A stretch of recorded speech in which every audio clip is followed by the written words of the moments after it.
तो ना वो जमा हुआ है अंदर से। मैं किसी और डिब्बे में डालता हूँ फिर। Hi guys, welcome back to Rithvi Bahl and mamma नोनी।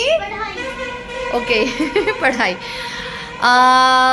शाम का टाइम है। सबसे पहले आप सबको सत श्री अकाल, प्यार भरी और थैंक यू वेरी मच इतना लाड प्यार, इतना सपोर्ट देने के लिए और समझने के लिए मुझे। तो अभी है शाम का टाइम, अभी हुए हैं 6:15 और मैं और हरिथवी शॉप से घर आ गए हैं। आते ही हरिथवी को भी भूख लगी और मुझे भी, तो मैंने थोड़ा सा इसे गावा कट करके दिया है। साथ में हरिथवी पढ़ाई करेगी अपनी। हाँ जी, थोड़ा सा मैं खा लूंगी जितना आपको खाना है। मैंने उसको बड़ा सारा गावा कट कर दिया कि जितना खाएगी उतना खा ले, फिर मैं खा लूँगी। तो अभी हरिथवी को जस्ट होमवर्क एक बार ना मतलब बताना होता है। वैसे तो खुद ही अपना होमवर्क पढ़ के खुद ही कर लेती है, लेकिन मैं फिर भी क्रॉस चेक रखती हूँ कि कहीं मुझसे कोई गलती ना हो जाए, क्योंकि सिलेबस कवर करना है, एग्जाम के दिन आ रहे हैं, तो फिर पेरेंट्स को तो अवेयर रहना ही पड़ेगा, स्पेशली मदर्स को। आप बताइएगा, क्या आपकी भी आपके बच्चे के पीछे ऐसे ही बैंड बजती है सिलेबस कवर करना? क्योंकि हरिथवी ऐसी है, कहीं एक छोटी सी भी गलती हुई ना तो मेरे साथ तो उसका आपने नहीं कराया, आपकी गलती है। तो आप में से बहुत सारे लोग मेरा शाम का रूटीन देखना चाहते हैं कि मैं शॉप से आके घर को कैसे मैनेज करती हूँ। तो बस आते ही मेरा पहला काम ये होता है कि हरिथवी को सेट करना, बेड पे बिठाना, उसको होमवर्क वगैरह देना। और कुछ चीज़ें तो मैं कई बार शॉप पे करवा लेती हूँ, लेकिन आजकल ना मेरा ये है मिस्टर बहल का कुछ आया। आजकल मेरा ये है कि मैं ना हेडेक कम लेती हूँ, बर्डन कम लेती हूँ अपने कंधों पे भी, अपने दिमाग पे भी। जो जैसे चल रहा है हो रहे। आते ही कुछ चीज़ें निकाली हैं, जैसे आटा फ्रिज में था वो निकाला है, कुछ चीज़ें बाहर निकाली हैं जो मुझे अब यूज़ में आएंगी। दोपहर को मैं कपड़े धोने के लिए डाल के गई थी ऑटोमेटिक मशीन में, वो निकालूंगी, वो सूखने डालूंगी, ताकि सुबह बर्डन कम हो, सुबह कपड़े धोने वाला काम बिल्कुल ना हो। जैसे ही धूप निकले तो सारे डाल दूँ। बस अभी रूटीन शुरू कर रही हूँ। बने रहे मेरे साथ, देते रहे रिथवी Bahl and mamma rocks. Channel को सब्सक्राइब ते शेयर ज़रूर करियो। बस जैसे सुबह उठती हूँ तो फिशेस के पास पहले जाती हूँ, और जब शाम को शॉप से वापस आती हूँ तो सबसे पहले इन्हीं के पास जाती हूँ, क्योंकि इनको भूख लगी होती है। और किसी ने पूछा था कि फिशेस को दाना कितने टाइम डाला जाता है, तो गाइस 2 टाइम डाला जाता है, सुबह और शाम को। और उसके बाद मैं कुछ एक लोड कपड़ों का धोने के लिए लगा गई थी दोपहर को, जब हरिथवी स्कूल से आती है उस टाइम पे। और क्योंकि बहुत दिनों से आपके साथ मैंने शेयर किया ही है कि घर के कामों की तरफ मैंने ध्यान ही नहीं दिया, सफाइयों की तरफ बिल्कुल भी ध्यान नहीं दिया। तो धीरे धीरे एक एक पोर्शन पकड़ के घर की सफाई कर रही हूँ। किचन को मैंने साफ़ कर लिया था। अब मेरा जो था लिविंग रूम की तरफ हुई थी, तो उसके सारे कुशन कवर्स वगैरह उतार के उसे धोना था। और बहुत सारे कपड़े थे जो मैं बहुत टाइम से नहीं धो पा रही थी, क्योंकि हमारे क्या है, आंगन में धूप नहीं आती, बस यही खुली जगह है घर में, इसमें धूप नहीं आती, तो कपड़े यहाँ पे नहीं सूखते हैं। अगर थोड़ी बहुत धूप आती है तो सर्दियों में आपको पता ही है कि कपड़े सूखने के लिए टाइम लगता है, तो ऊपर छत पे कपड़े डालने पड़ते हैं, तो बहुत टफ हो जाता है मेरे लिए, बहुत भारी भारी कपड़े उठा के ऊपर लेके जाना, फिर नीचे आना। तो तबीयत जो है वो फिर बिगड़ जाती है, क्योंकि अबॉर्शन के बाद यूट्रस में मेरे बहुत सारी प्रॉब्लम्स आई थी। वो भी मुझे 1-2 चीज़ें जो हैं आपके साथ शेयर करनी है, ताकि हो सकता है किसी की हेल्प हो। अगर आपका डीएनसी अबॉर्शन होता है, किसी भी वजह से आपको करवाना पड़ता है, तो उसके बाद ये ज़रूर ध्यान में रखें कि आपके यूट्रस में कोई भी पस सेल, बिल्कुल भी कोई भी ब्लड सेल जो है वो नहीं होना चाहिए।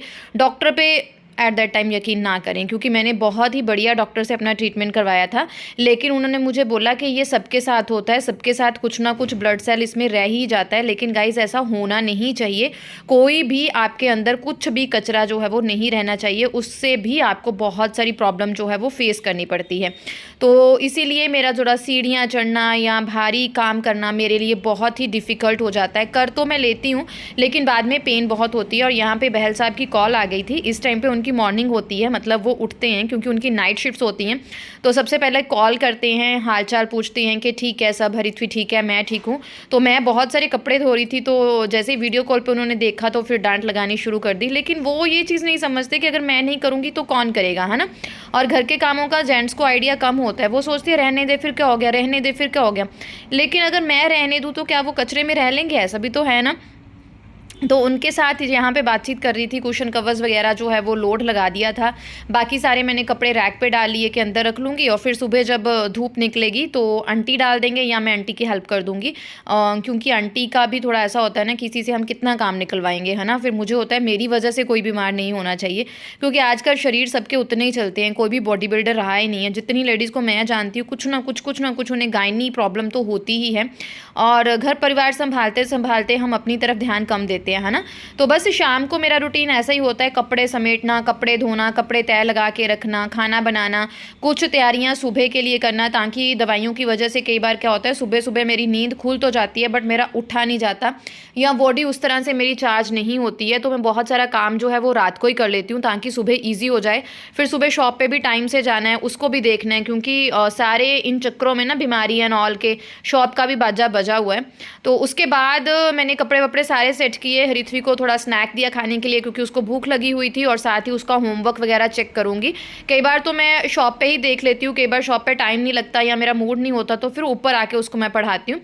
वैसे तो आजकल हरिथवी के साथ ये है कि इतना ज़्यादा मुझे ज़ोर नहीं देना है, जस्ट उसे बिठाना है और एक एक चीज़ बताई जानी है, वो खुद ही कर लेती है।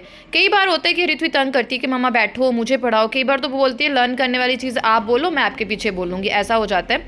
तो यहाँ पे मैंने उसे गावा की चाट बना के दी थी और मेरा भी मन कर रहा था, इमली वगैरह डाल के बनाई थी ना, खाऊं, और उसे पढ़ने के लिए बिठा दूंगी क्योंकि एग्ज़ाम आने वाले हैं फाइनल। और वैसे भी आपको पता ही है मेरी बीमारी जैसी मर्जी हो, मैं कभी भी ऐसा नहीं होने देती कि मेरी बीमारी या मेरी अपनी किसी प्रॉब्लम की वजह से हरिथवी को प्रॉब्लम्स फेस करनी पड़े या उसकी पढ़ाई में वो कहीं पीछे रह जाए। ये मैं अपनी तरफ से पूरा जोर लगा के रखती हूँ।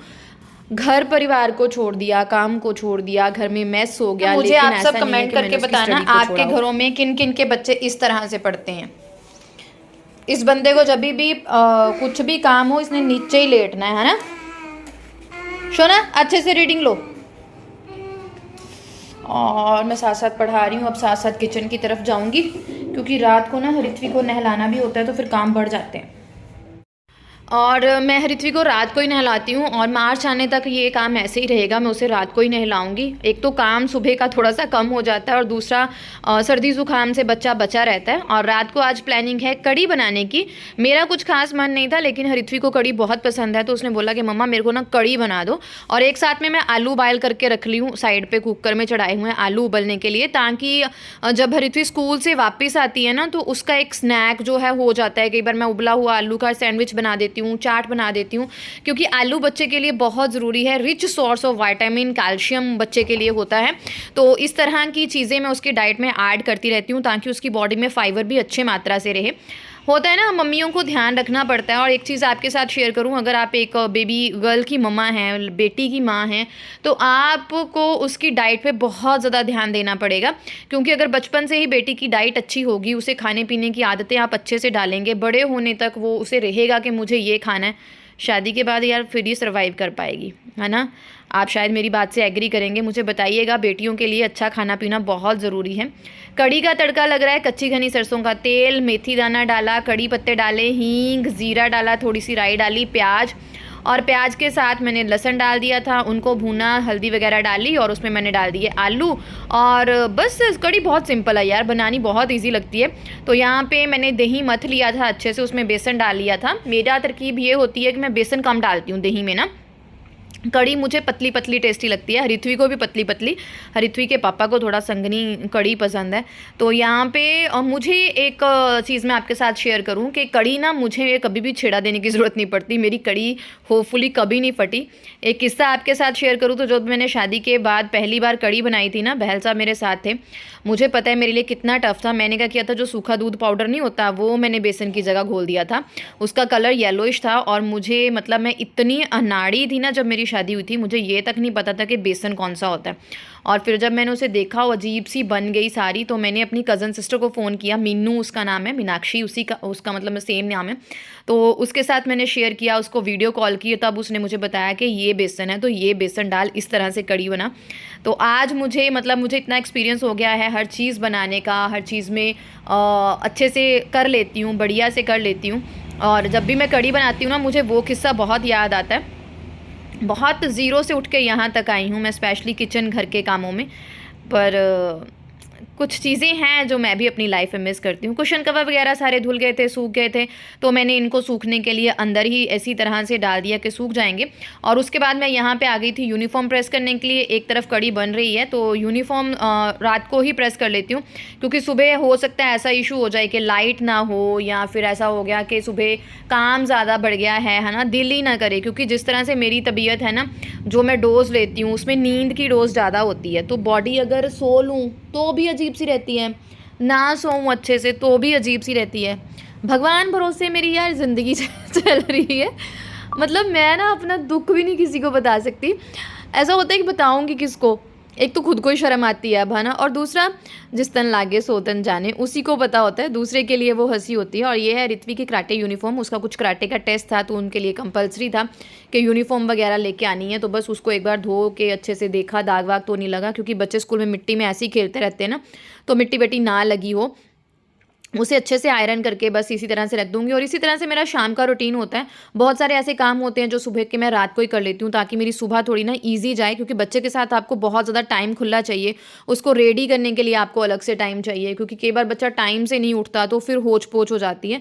बस इसी तरह से जीवन चलता रहता है ना। सुबह को दोपहर की तैयारी करे जाओ, दोपहर को रात की तैयारी करो, रात को सुबह की तैयारी करो। इसी तरह से हम अपना घर मैनेज करती हैं। और सबसे ज़रूरी चीज़ मेरी दवाइयाँ जो मुझे लेनी है, इनके बिना मेरा नहीं चलता है। ये आ रही हैं तो बॉडी चल रही है, अगर ये नहीं है तो बॉडी नहीं चल रही है। और ये मेरी होम्योपैथिक मेडिसिन हैं। बहुत ही अच्छे डॉक्टर मुझे मिले हैं बाय गॉड ग्रेस। बहुत चीज़ों को अच्छे से समझते हैं, अच्छे से बताते हैं। और बहुत सारी ऐसी प्रॉब्लम्स मेरी सॉल्व हुई हैं जो मैं किसी के साथ शेयर ही नहीं कर पाती थी। मुझे लगता था ये प्रॉब्लम ही नहीं है शायद, और उस प्रॉब्लम की वजह से मुझे बीमारियाँ बहुत थी। तो वो सब हो रहा है। और उसके बाद यहाँ पे बना रही हूँ चपातियाँ, और साथ में मैंने लगा लिया है कोई, आई थिंक ये मैं देखती हूँ आजकल, पाकिस्तानी सीरियल था कोई, हाला हमज़ा वाला, मेरे हमसफ़र। पुराना सीरियल है शायद, 1-2 साल, मुझे नहीं पता। मैंने भी अपनी मम्मा को देखा है देखते हुए, तो मैंने भी देखना शुरू कर दिया, मुझे बहुत अच्छा लगा। और उसके बाद फटाफट से यहाँ पे चपातियाँ लगा लूँगी। कड़ी बन गई है, और चपातियाँ लगाने के बाद मुझे नहलाना है हरिथ्वी को। आपको पता ही है, जो मेरे पुराने व्यूअर्स हैं, कि मैं रात को ही हरिथ्वी को नहलाती हूँ, क्योंकि आधा पौन घंटा तो बच्चे को नहलाने में लगता है। तो सुबह का ये टाइम, तो सुबह तो ऐसा होता है ना, भाग भाग के काम करो तब भी टाइम निकलता ही रहता है। और अकेले आपको जो बहुत सारी चीज़ों को मैनेज करना है, और एक कीड़ा आपके अंदर हो ना परफेक्शनिज्म का, कि आपको परफेक्ट रहना है, किसी चीज़ में पीछे नहीं रहना है, लेट नहीं होना है। स्पेशली इतनी मेहनत मैं इसलिए करती हूँ क्योंकि मुझे अपनी बच्ची को बेस्ट परवरिश देनी है। मुझे ऐसा लगता है कि कहीं ऐसा ना हो कि मेरी बीमारी की वजह से वो पीछे रह जाए, या उसे फील हो कि मेरी मम्मा बीमार थी, दैट्स वाई मुझे ये नहीं मिला। दैट्स वाई मैं इतनी मेहनत करती हूँ। इस टाइम पे मैंने हरिथ्वी को नहला धुला लिया था। नहला धुला के मैंने उसको खाना भी खिला दिया था। आई थिंक मैंने भी खाना खा लिया था। और उसके बाद मैंने सारे बर्तन वर्तन जो है वो समेटना शुरू किया। रात को किचन को अच्छे से साफ़ करके ही सोना है, ताकि किचन में कोई कॉकरोच, कोई कीड़ा ना आए। और जब हम किचन में सुबह एंट्री करें ना, किचन खिलखिलाती सुंदर सी देख के बस ना मन को सुकून आ जाए, एक अच्छी सी फीलिंग आ जाए। किचन साफ़ हो, हमारा सारा टाइम तो यार किचन में ही निकलना है। चाहे आप वर्किंग वीमेन हैं, चाहे आप हमेशा घर पे ही रहती हैं, तो सारा टाइम तो हमारा यहीं पे निकलता है। तो रात को एक बार इनको देखूंगी, फिर इनकी लाइट वाइट बंद करके जो है फिर मैं सो जाऊंगी। ये सब ठीक हैं, तो एक मन को तसल्ली रहती है। Thank you very much for watching us. Channel अच्छा लगता है, बातें अच्छी लगती हैं, कुछ भी है, चैनल को सब्सक्राइब और शेयर ज़रूर करिएगा। अपने सुझाव कमेंट सेक्शन में ज़रूर दीजिएगा। Thank you very much, your support and your love and your affection, thank you very much. और ये देखो कितना भूखू हो रखा है। जब भी इधर आके लाइट ऑन करो ना, ये ऊपर को ऐसे ही दौड़ता है कि मेरे लिए खाना आ रहा है। तो मैंने फिर इसलिए थोड़ा सा खाना डाल दिया। वैसे डालना नहीं चाहिए, मुझे भैया ने बंद किया है, पर मैंने डाल दिया। Bye bye guys.